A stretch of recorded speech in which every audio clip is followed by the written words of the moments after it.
বল ভাই পটা।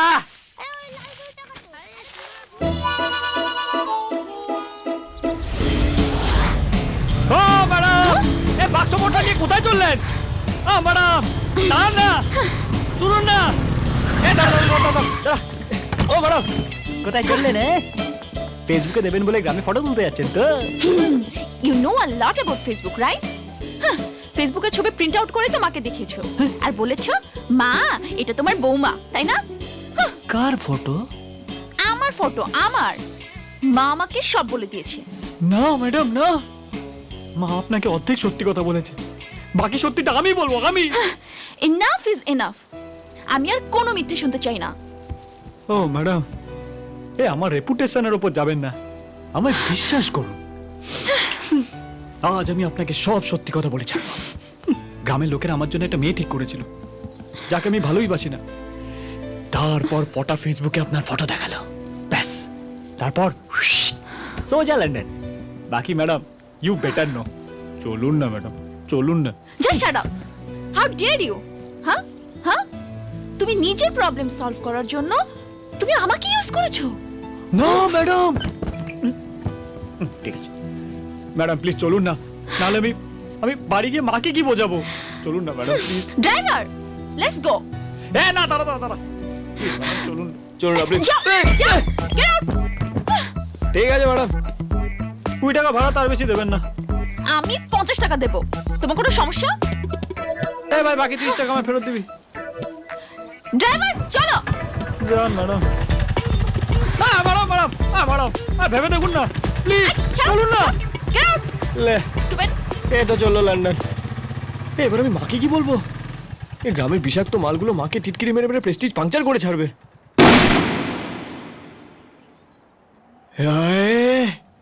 Tyre puncture.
আর মাত্র 4 দিন বাকি।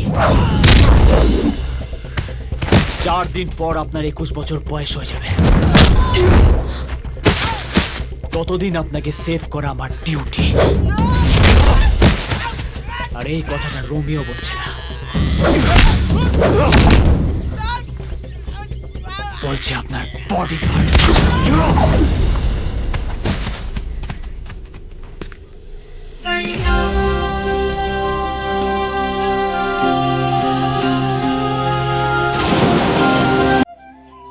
আজ আমার খুব তোমার কথা মনে পড়ছে, খুব তাড়া ছিল তোমার চলে যাওয়ার। আমাদের বাড়ি আবার খুশিতে গড়ে উঠেছে। তুমি কিচ্ছু দেখে যেতে পারলে না। কিচ্ছু না। মা, ও মা, কাঁদছো কেন? আমার রবি বাবার কথা খুব মনে পড়ছে। রবি তখন খুব ছোট, উনি আমাদের ছেড়ে চলে গেলেন। I am sorry. দুঃখ পাস না মা, তুই জানিস উনি চলে যাওয়ার পর তোর হাত ধরে সুখ আমাদের চৌকাঠে পা রেখেছে। এখন আমার ওপরওয়ালার কাছে একটাই চাওয়া, আমাদের সুখে যেন কারো নজর না লাগে। আমার রবিকে আমি তোর হাতে তুলে দিয়েছি। আজ থেকে আমার সংসারও আমি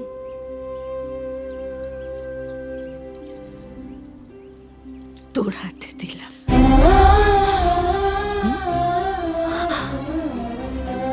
এখন আমার শুধু একটাই কাজ, তোদের বিয়ে দেওয়া।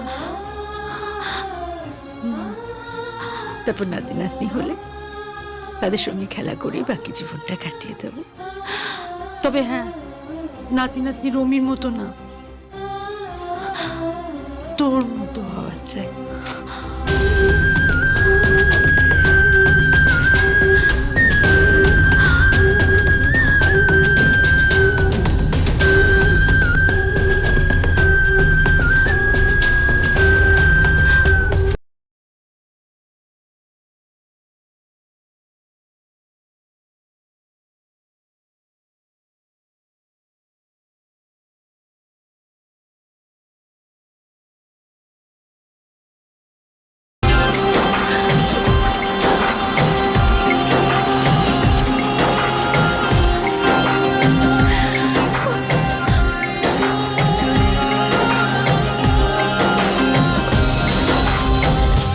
কি ভেবেছো? কি ভেবেছো? কি ভেবেছো নিজেকে? তুমি জানো মা আমাদের নিয়ে কত স্বপ্ন দেখেছে। একটা একটা স্বপ্নের তাজমহল বানিয়ে ফেলেছে মা, আর তার চাবি দিয়েছে আমার হাতে। এখন সেই স্বপ্ন ভাঙার কোনো ক্ষমতা নেই আমার হাতে রোমিও। মা, কি মিথ্যে কথাগুলো বলতে কে বলেছিল তোমাকে? কে বলেছিল? হ্যাঁ হ্যাঁ, কে বলেছিল? কে বলেছিল তোমাকে?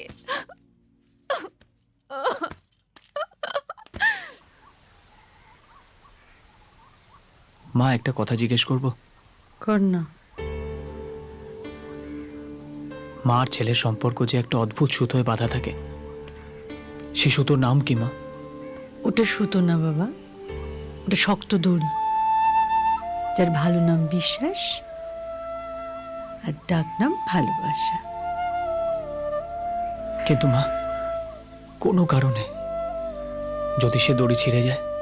দেখ বাবা, দড়ি যদি ছিঁড়ে যায় তো সহজে তা জোড়া লাগানো যায় না।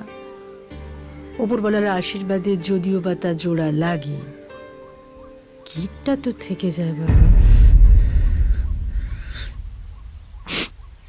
মা,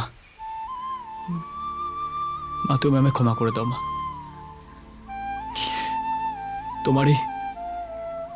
তোমারই অযোগ্য ছেলেকে তুমি ক্ষমা করে দাও মা। কি হয়েছে রমি? আমি তোমায় সারা জীবন মিথ্যা কথা বলেছি। জুলিয়েট তোমার বৌমা নয় মা। ওকে আমি মিথ্যে বলে গ্রামে এনেছি। রমি,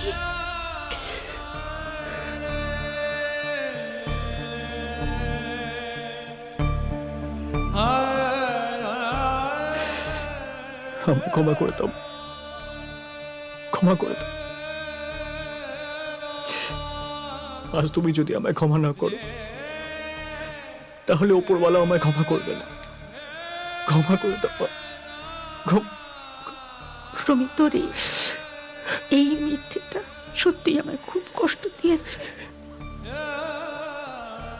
কিন্তু জানিস বাবা, তুই তো যা করেছিস আমার খুশির জন্য করেছিস। হ্যাঁ,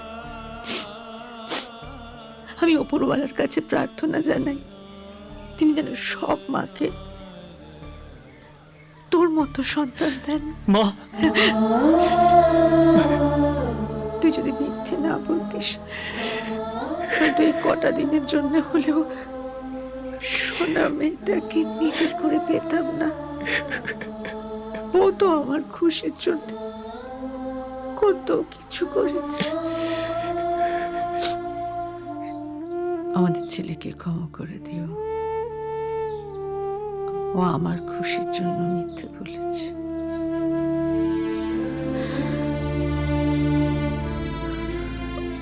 রুমি আমাকে সব সত্যি কথা বলে দিয়েছে। যদি তোকে কখনো কোনো অকথা কুকথা বলে থাকি, আমাকে ক্ষমা করে দিস। না মা, এভাবে বলো না। আমি এই কদিন তোমাদের কাছ থেকে যতটুকু ভালোবাসা পেয়েছি, আমি সারা জীবনেও তা পাইনি। মা, ও মা, আমি কি করব বলো? আমার মধ্যে না কিছু একটা দ্বিধা কাজ করছে। আমি ম্যাডাম, আপনার জন্য বাইরে কেউ অপেক্ষা করছে।